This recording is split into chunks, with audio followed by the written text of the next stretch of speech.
अब दो बातें जो पहले मौलाना मदनी ने कही, कब तक सज्जन जी सवाल यह है कि यही विक्टिमहुड खेलते रहेंगे, कब तक ये कहते रहेंगे मुसलमान कमजोर है। सब कुछ जो हुआ वो कोर्ट में हुआ है, एविडेंस के आधार पर हुआ है, ये पहली बात।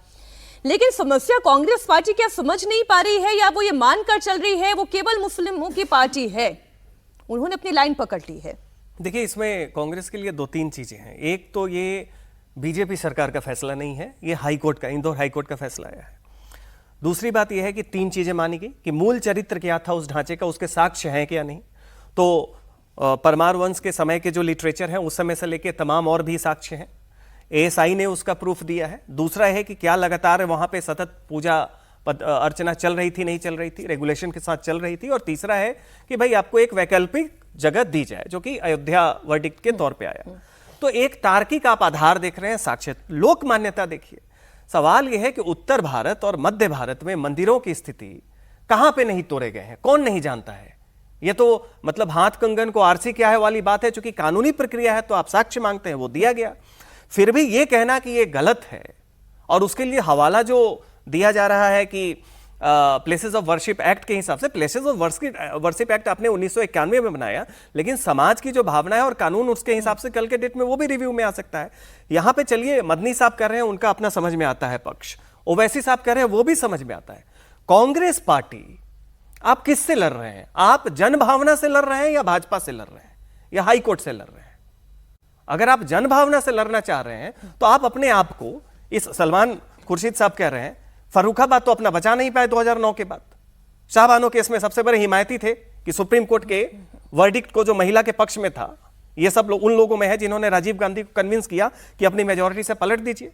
आज फिर वही, इन जैसे लोगों के कारण कांग्रेस पार्टी की जो छवि है वो मुस्लिम परस्त की बनती जा रही है और वो उनके हाशिएकरण का कारण है। कांग्रेस मुस्लिम लीग बनने का बहुत बड़ा नुकसान कांग्रेस पार्टी पहले ही उठा चुकी है, कब तक करेगी? देखिए, अभी सलमान खुर्शीद तो अभी जो कह रहे हैं ये उनके वकील के नाते कह रहे हैं।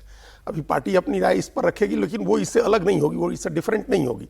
लेकिन जिस 1991 की बात हो रही है, जो प्लेसेस ऑफ वर्शिप एक्ट के बाद, और उसके बाद 1992 का जो घटनाक्रम था, कांग्रेस की केंद्र में सरकार थी और जो ढांचा वहां टूटा था, वो एक टर्निंग पॉइंट था देश की पॉलिटिक्स में। और भारतीय जनता पार्टी ने उस दिन मुसलमानों का वो गंवा दिया था, मुसलमानों का भरोसा गंवा दिया था। उसके बाद मुसलमान को जहां मौका मिलता है वहां वो कांग्रेस को छोड़ देता है, जहां भी मौका मिलता है। बिहार में उसको आरजेडी का विकल्प मिला, उत्तर प्रदेश में समाजवादी पार्टी का विकल्प मिला, पश्चिम बंगाल में ममता बनर्जी का विकल्प मिला, जगन मोहन का विकल्प मिला, आंध्र प्रदेश में उसको जहां, दिल्ली में आम आदमी पार्टी का विकल्प मिला, उसको जहां विकल्प मिला वहां वो छोड़ दे रहा है, क्योंकि उसको भरोसा नहीं है।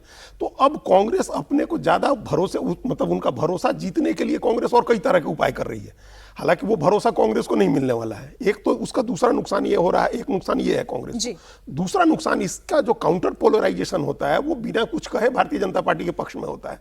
तो आप एक भरोसा उनका नहीं जीत पा रहे हैं, क्योंकि एक मुसलमान के मन में ये बात बैठी हुई है कि आपकी सरकार रहते हुए मस्जिद टूटी और आपने कुछ नहीं किया।